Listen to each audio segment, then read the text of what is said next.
100.7. 100.7. Melody. 100.7. News on Melody 100.7 FM Ibadan.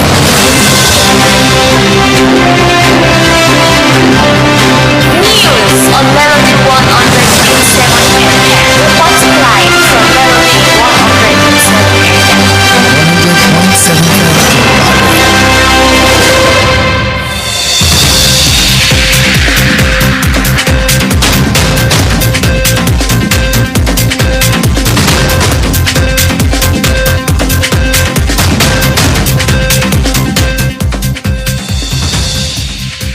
It's Friday, the 27th day in the month of February 2026.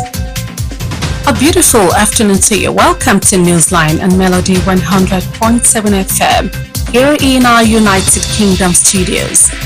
I am Elizabeth Awoku. Let's dive into the headlines.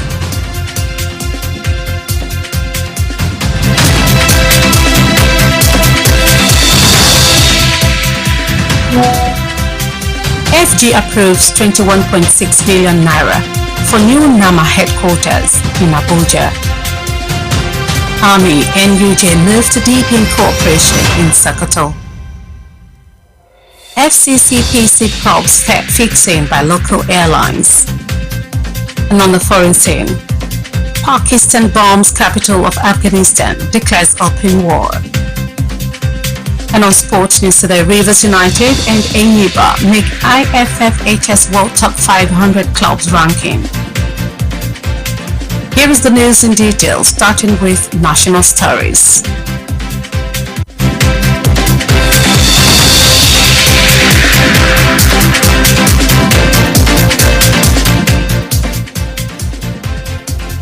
The federal government will spend over 21 billion naira on the first phase of the Nigerian Airspace Management Agency (NAMA) headquarters in Abuja. The Minister of Aviation and Aerospace Development, Mr. Festus Keyamo, disclosed this on Thursday at the groundbreaking ceremony for the new NAMA corporate headquarters. Keyamo said the contractor Messrs NHD Interbase Projects Limited was expected to complete the phase within 30 months. He said his ministry will hold them to the high standards of quality and timelines as stipulated in the agreement. The General Officer Commanding GOC, its Division Nigerian Army, Major General Ben-Hur Kauna, has pledged stronger collaboration with journalists in Sokoto State as part of efforts to enhance security and promote public trust. The GOC gave the assurance in Sokoto on Thursday while receiving executive members of the correspondent chapel of the Nigerian Union of Journalists, Sokoto State Council, who paid him a courtesy visit to the division's headquarters. Major General Kona emphasized the critical role of the media in shaping public understanding of security operations, stressing that timely and accurate information dissemination is vital in countering misinformation and sustaining peace. He assured the chapel of the division's commitment to maintaining open lines of communication and fostering a professional working relationship with journalists in the state. Earlier in his remarks, Chairman of the Correspondent Chapel, Kelly Emmanuel, congratulated the GOC on his appointment and assured him of the chapel's readiness to work closely with the division to achieve a safer society. Thank you for staying tuned. Newsline returns shortly. Stay with us.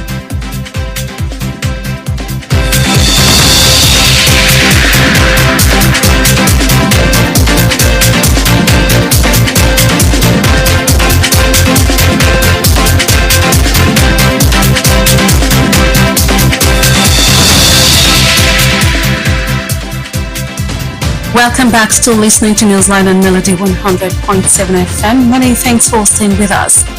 The news continues and straight to the business story.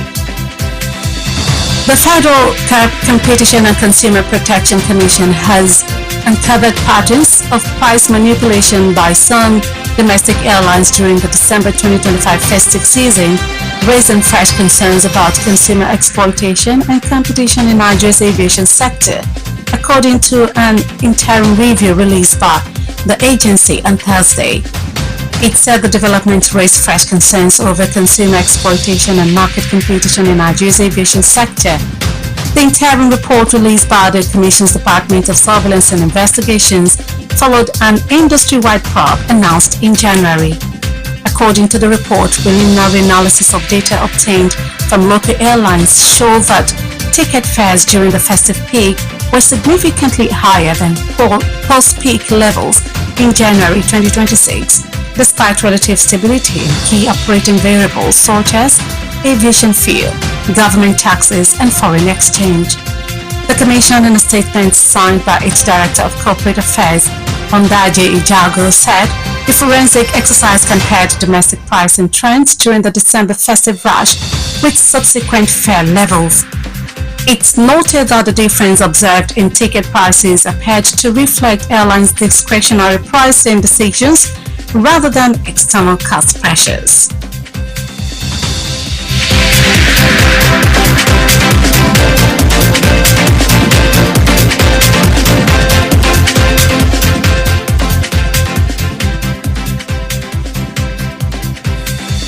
And on the foreign scene, Pakistan bombed major cities in Afghanistan, including the capital, Kabul, on Friday, with Islamabad's defense minister declaring the neighbors at open war, following months of tit-for-tat clashes.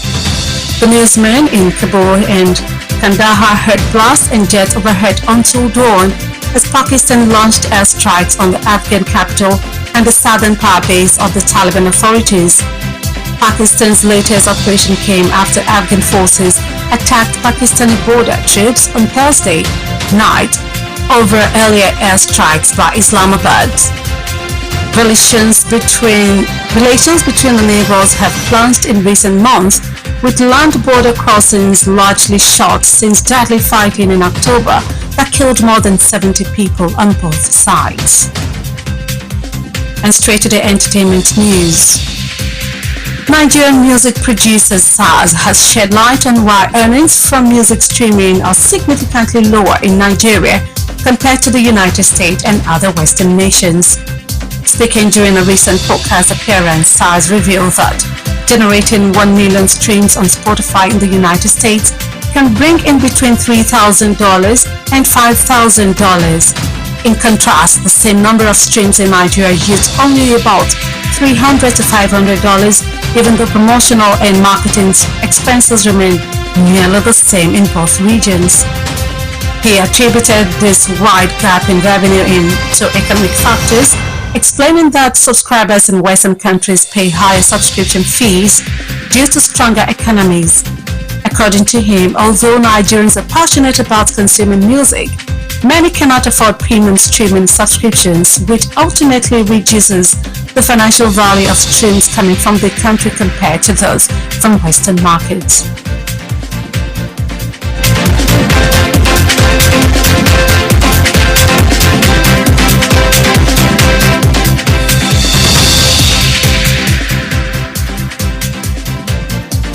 Finally, on Sports News today. Rivers United and Enyimba have earned spot among the world's top 500 football clubs in the latest 5-year rankings published by the International Federation of Football History and Statistics, IFFHS. In the IFFHS Men's Club World Ranking covering January 1, 2021 to December 31st, 2025, Rivers United are ranked 278th with 361.75 points, while Enyimba sit in 424th position with 280 points. The two Nigerian Premier Football League (NPFL) teams are the only Nigerian clubs to make the global top 500 list. The rankings evaluates clubs based on their performances in domestic leagues and continental competitions over the 5-year review period. During that time, Rivers United clinched the NPFL title in the 2021-2022 season and secured a third place finish in 2022-2023. They also made consistent appearances on the continental stage, reaching the CAF Confederation Cup quarterfinals in back-to-back seasons 2022-2023 and 2023-2024, and broken a place in the group stage of the 2025-2026 Cup Champions League. Enyimba Hobos 9 domestic league titles and 2 CAF Champions League trophies, won the Nigerian League in 2023 and recorded 2 third-place finishes within the assessment window. Before we end Newsline, here is a recap of the major points.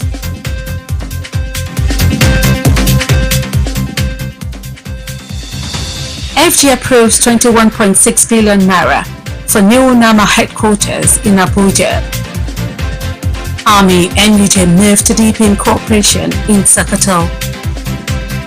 FCCPC probes fixing by local airlines. And on the foreign scene, we told you Pakistan bombs capital of Afghanistan, declares open war.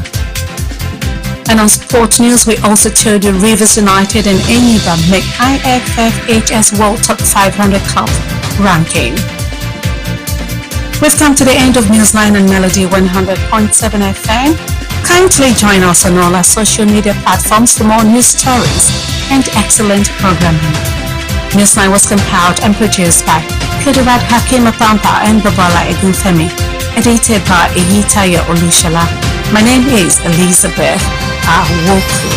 Please stay tuned for the Yoruba version of the news shortly. Good afternoon, thank you for listening, and thank God it's Friday.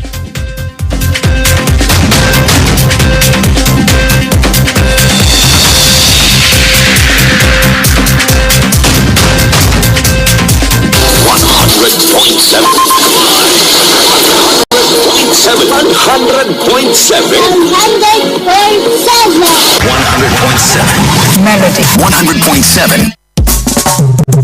Àwa làrà tí gbénú ọmọ alára dábírà. Ìkànnì Melody 100.7 FM. Àwa gangan lára. Ìròyìn ní ìkànnì Melody 100.7 FM Ìbàdàn.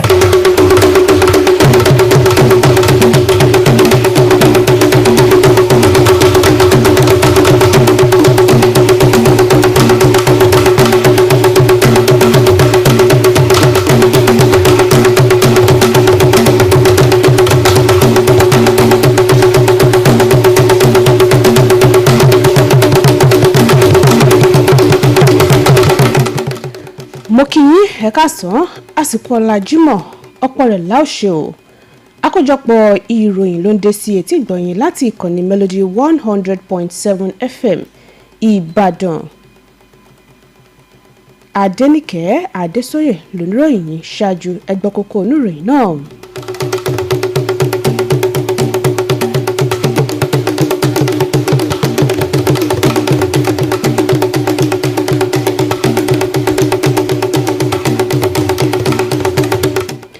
Ìjọba àpapọ̀ buwọ́lù bílíọ̀nù 22 náírà fún olùléṣẹ́ àjọ NAMA tuntun nílùú Àbújá.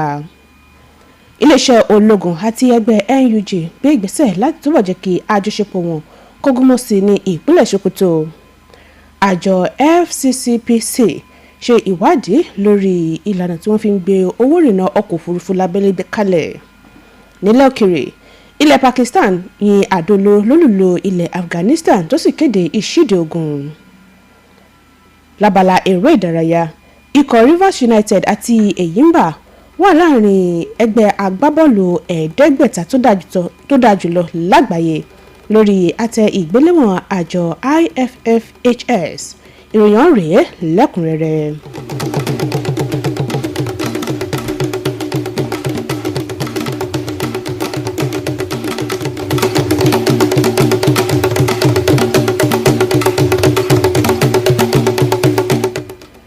Ìjọba àpapọ̀ yóò ná owó tó dín díẹ̀ ní bílíọ̀nù 22 náírà fún iṣẹ́ àkọ́kọ́ olùléṣẹ́ àjọ tí ó ń rí sọ́rọ̀ ìrìnnà òfurufú nílẹ̀ yìí NAMA nílùú Àbújá. Mínísítà fún ìrìnnà òfurufú ọ̀gbẹ́ni Festus Keyamo sọ ọ̀rọ̀ di mímọ̀ lánàá níbi ètò kan tí wọ́n gbé kalẹ̀ fún olùléṣẹ́ àjọ NAMA ọ̀hún. Keyamo ṣe lálàyé pé kọngílá tí wọ́n gbé iṣẹ́ náà fún ní ìrètí wà pé yóò parí iṣẹ́ yìí láàrin 30 oṣù. Ó fi kún wípé iléeṣẹ́ rẹ̀ nígbàgbọ́ nínú kọngílá tí wọ́n gbé iṣẹ́ náà fún wípé yóò parí iṣẹ́ náà ní láàrin gbèdéke láàrin gbèdéke àkó tí wọ́n fẹnukò lé lórí.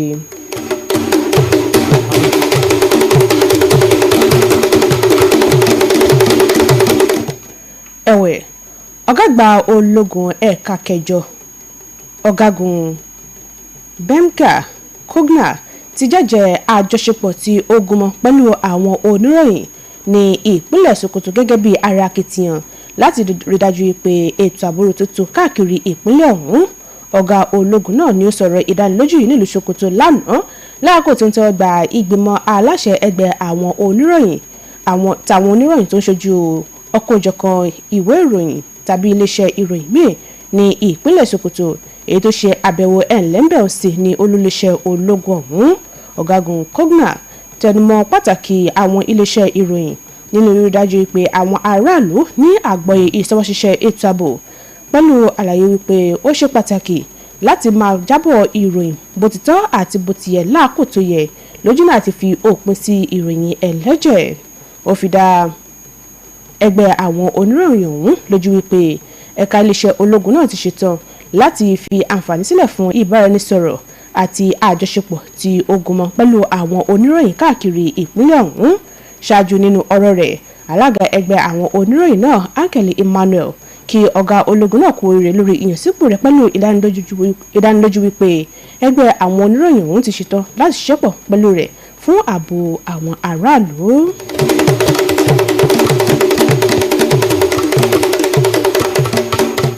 àkójọpọ̀ ìròyìn lẹ́ ń gbọ́ lọ́wọ́ láti ìkànnì Melody 100.7 FM Ìbàdàn. ìròyìn tẹ̀síwájú láìpẹ́. Melody FM Báṣọ̀run nìbàdàn ó kọjá bẹ́ẹ̀. níbo ló ń lọ. mo ń lọ kéde ọjà mi ní rédíò kan bẹ́ẹ̀ ni. níbo. má wulẹ̀ dákọ má sunwó náà ibi táyé kọjú sí ni ó kọjú sí. polówó ọjà rẹ ní Melody 100.7 FM àtàjèrè ló sì máa ta. polówó ọjà ní Melody sanwó polówó ọjà sí Melody jẹ́ kí wọ́n lò ní Melody kọjá ló sì máa ta ní wàrà wàrà. ẹ kàn sí ẹ̀ka ìpolówó ọjà wa níléeṣẹ́ wa tó wà ní ojúlé kejì MB Mápàdérun Bódè Wàásìmí Báṣọ̀run Ìbàdàn. ẹ sì lè pè wá sórí ẹ̀rọ ìbáraẹnisọ̀rọ̀ 0915 500 107 lẹ́ẹ̀kan sí 0915 500 107. bákan náà lẹ́tún lè kàn sí wa lórí àwọn ìtàkùn ayélujára wa @Melody 107 FM. àtàjèrè fún gbogbo ẹni tó bá polówó ọjà ní Melody 100.7 FM. Melody FM Báṣọ̀run nìbàdàn ó kọjá bẹ́ẹ̀.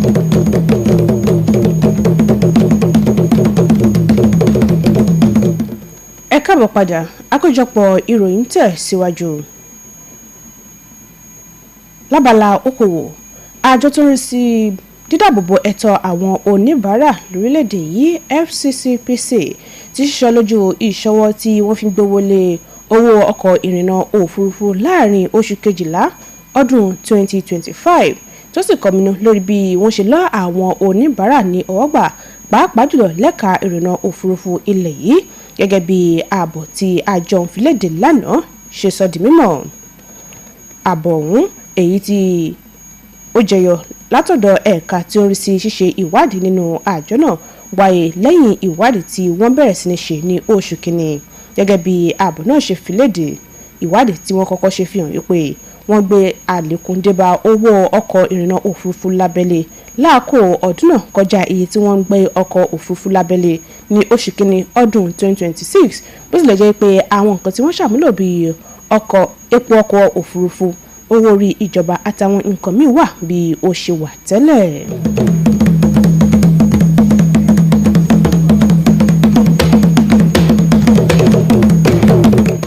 nílẹ̀ òkèèrè ilẹ̀ Pakistan ti ṣe ìkọlù àdó olóró sí àwọn ìlú ńláńlá ní ilẹ̀ Afghanistan tó fi mọ́ olúìlú ilẹ̀ náà Kabul ní òní pẹ̀lú bí mínísítà fún ètò ààbò ní Islamabad ṣe kéde wípé àwọn ti bẹ̀rẹ̀ sí ní ṣíde ogun tako orílẹ̀-èdè tí ó jẹ́ alámúlétì rẹ̀ náà. àwọn oníròyìn ní Kabul àti Kandahar gbọ́ ìró àdó olóró ọ̀hún àti ọkọ̀ bàálù títí di òwúrọ̀ níbi ilẹ̀ Pakistan ṣe bẹ̀rẹ̀ ìkọlù ojú òfurufú sí olúìlú ilẹ̀ Afghan àti àwọn apá ibòmíì ní orílẹ̀-èdè ọ̀hún. ìkọlù tí ilẹ̀ Pakistan ṣe gbẹ̀yìn yìí ni ó wáyé lẹ́yìn tí àwọn ọmọ ogun ilẹ̀ Afghan ṣe ìkọlù sí àwọn ọmọ ogun ilẹ̀ Pakistan lẹ́nu ibodè ní alẹ́ Ọjọ́bọ̀ látàrí ìkọlù inú afẹ́fẹ́ tí Islamabad ti kọ́kọ́ ṣe ṣáájú. Àjọṣepọ̀ tó wà láàrin àwọn orílẹ̀-èdè tí ó múlẹ̀ ti ara wọn ni ó ti ń dìmẹ́rẹ̀ láti bí oṣù mélòó kan ní bí wọ́n ṣe gbé ẹnu bodè orí ilẹ̀ wọn ti pa ti lẹ́yìn ìkọlù tí ó lágbára èyí tó wáyé ní oṣù kẹwàá níbi tí àwọn èèyàn tó lé ní 70 ti pàdánù ẹ̀mí wọn nígun méjèèjì.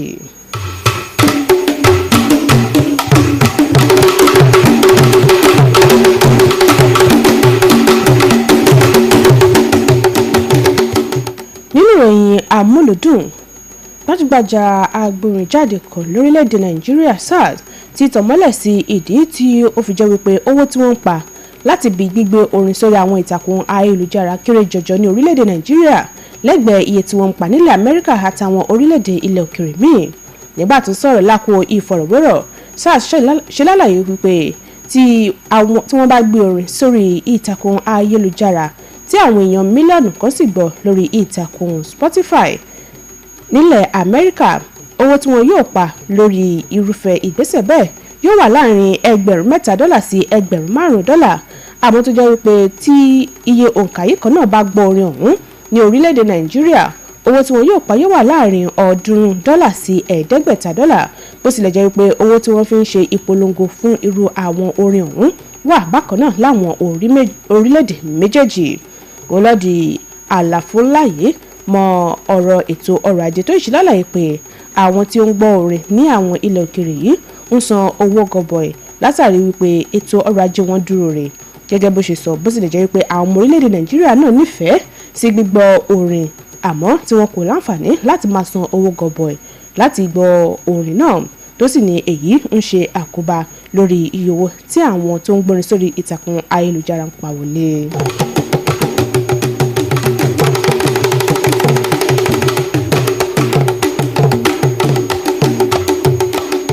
Lábala eré ìdárayá, ikọ̀ agbábọ́ọ̀lù Rivers United àti Enyimba ti wà láàrin ikọ̀ ẹ̀ẹ́dẹ́gbẹ̀ta tí ó dáa jùlọ, ikọ̀ agbábọ́ọ̀lù ẹ̀ẹ́dẹ́gbẹ̀ta tó dáa jùlọ lágbàáyé nínú àkọsílẹ̀ ọlọ́dún márùn-ún èyí tí àjọ tó ń rí sí ìtọ́bọ́ọ̀lù aláfẹsẹ̀gbá lágbàáyé àti àkọsílẹ̀ IFFHS ṣe. Nínú àkọsílẹ̀ ọ̀hún tó wà fún ọjọ́ kìíní oṣù kìíní ọdún 2021 sí ọjọ́ kọkànlélọ́gbọ̀n oṣù kejìlá ọdún 2025, ikọ̀ Rivers United ni ó wà ní ipò 402 pẹ̀lú àmì 391, nígbàtí ikọ̀ Enyimba wà ní ipò 201 pẹ̀lú àmì 200. Ikọ̀ agbábọ́ọ̀lù orílẹ̀-èdè Nàìjíríà méjèèjì yìí nìkan ló wà láàrin ikọ̀ agbábọ́ọ̀lù ẹ̀ẹ́dẹ́gbẹ̀ta tí ó dáa jùlọ lágbàáyé gẹ́gẹ́ bí àjọ náà ṣe fi léde. Àkọsílẹ̀ yìí ni wọ́n ṣe níbàámu pẹ̀lú ìṣọwọ́gbábọ́ọ̀lù àwọn ikọ̀ agbábọ́ọ̀lù ọ̀hún nílé àti nílẹ̀ òkèrè láàrin ọdún 5.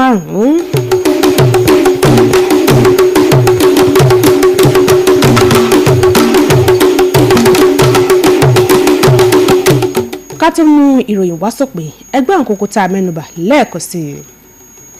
Ìjọba àpapọ̀ buwọ́lù bílíọ̀nù 2.2 náírà fún olùléṣẹ́ àjọ tí ó ń ṣe ìrìnnà òfurufú lórílẹ̀‐èdè yìí NAMA tuntun nílùú Àbújá.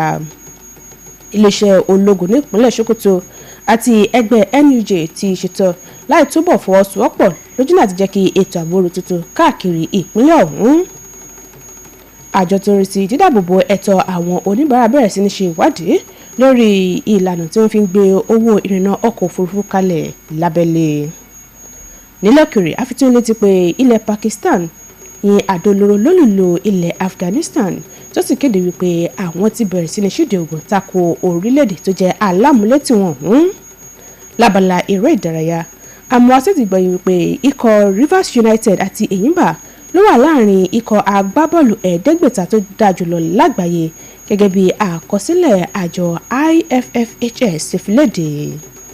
Tó èyí náà pé àkójọpọ̀ ìròyìn wa fún tòní láti ìkànnì Melody 100.7 FM Ìbàdàn. Ẹ lè darapọ̀ mọ́ wa lórí àwọn ìtàkùn ayélujára wa fún àkójọpọ̀ ètò àti ìròyìn síwájú sí i.